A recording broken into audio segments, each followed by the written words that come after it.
This settlement should serve as a warning to other companies that may not yet take the employment verification process seriously or provide the attention it warrants.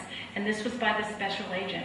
They are telling us, I'm starting to have some enforcement teeth to it, and they're starting to have a new MOU and have more penalties for misusing E-Verify, for not using it properly. There's photo matching that's now available. U.S. passports will roll out soon, and there's a lot of worker protection going on with E-Verify as a result of concerns about that. So those are very important things going on in enforcement.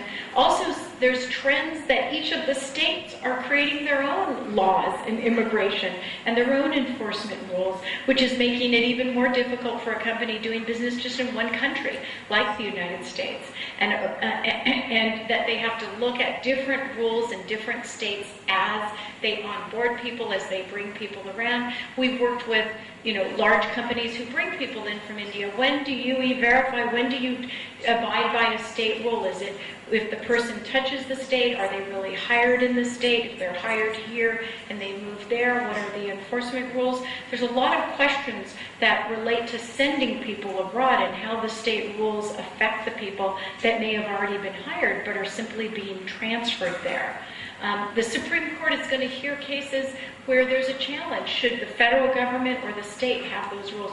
But in the meantime, you as employers need to navigate the complexity of those enforcement issues. There's also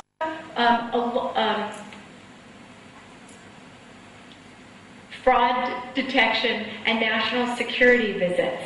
There's a lot of this going on. There's a lot of need for this going on, but you need to be prepared. You need to make sure your employees know what to have prepared. We've had some reports where the company may have moved, but they didn't update the government, and petitions were revoked because the government thought they didn't exist when they went to go visit their site. There's a lot of issues relating to fraud detection, and I'll leave some of that for the panel to talk about. So I think as we move to go back and sit down and discuss with the panel, what are the recommendations that we have? What are some things that companies can do? I'll run through this quickly, and then I think the rest of the panel members have a lot of good thoughts about that. Adopt immigration compliance policies. Build internal policies for recruitment, monitoring, tracking. A lot of you have this, but go back and look at it. Make sure you're updating it based on a lot of the new compliance rules. Appoint a corporate compliance officer. Have some internal compliance manuals prepared, and make sure that it gets disseminated so people have access to that. Have a global immigration compliance program. Educate the key players. Make sure managers know why somebody shouldn't go to some place before they're authorized to work, what the consequences are so that they can balance those things.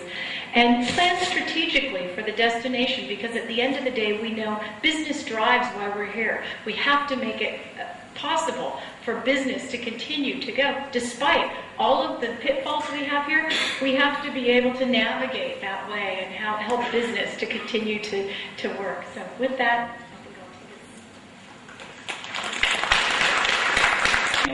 we're trying to get in a structure of a make-or-do kind of thing where the work is handled by the immigration department, whereas the work is handled by the HR department, but the responsibility to overcheck and ensure compliance rests with the immigration department.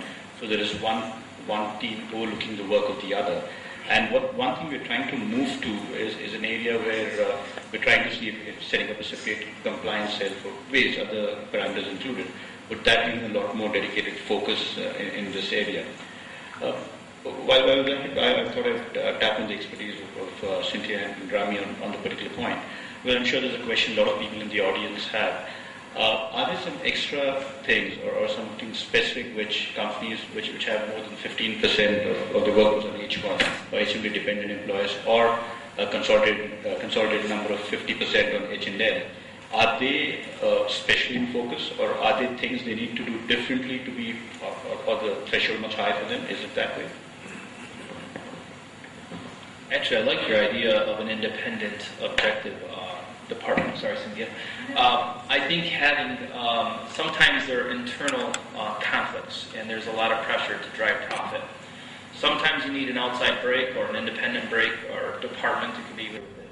But I think that there's so many circumstances that may impact it. Of course, the economy and the unemployment rate's high, but I personally don't see the likelihood of CIR in the next 2 years, maybe after the next presidential election. Hopefully, when the economy and the unemployment rate goes down, I think it'd be political suicide for any politician at this point in time to try to suggest it. And if they want to keep their office or their job, I don't really see much of it. I don't know if I can answer your question exactly, but I was beginning to look from a black perspective, was beginning to see change.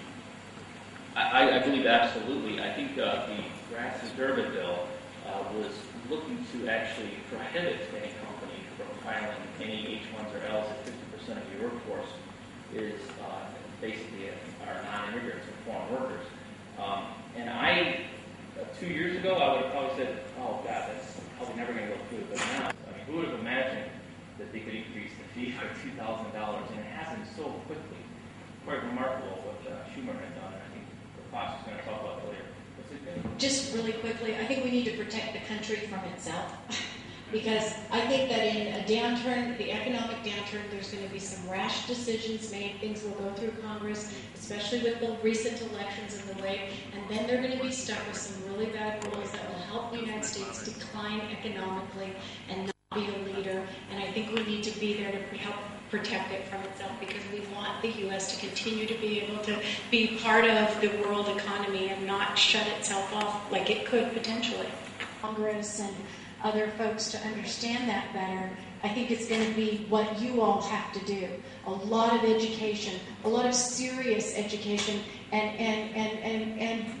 legitimate cases, because you want to be really careful that nobody's taking bad cases for it. It will taint everybody. Because the government also expects them to do it, because they're liable now. You know, they're going to hold these guys accountable. Or some of you at least focus basically on day-to-day immigration task. I think it is something that you want to go back, take to your management, and talk about immigration compliance issues. It is not just the visa expiration or passport expiration. It is beyond that. Probably the presentation that Cynthia did, it basically opens the eye. And also throughout the day, work to focus more on compliance. I think this is what you would like to take it back to your management and try to educate them and explain that immigration compliance, the work that you do, it is not just getting the visa done. It is beyond. So it's very important for you to make some notes, take it back, and educate your management so they don't understand. And thank you, Rami and Cynthia and Praveen.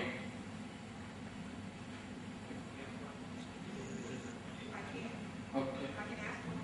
Sure, right ahead.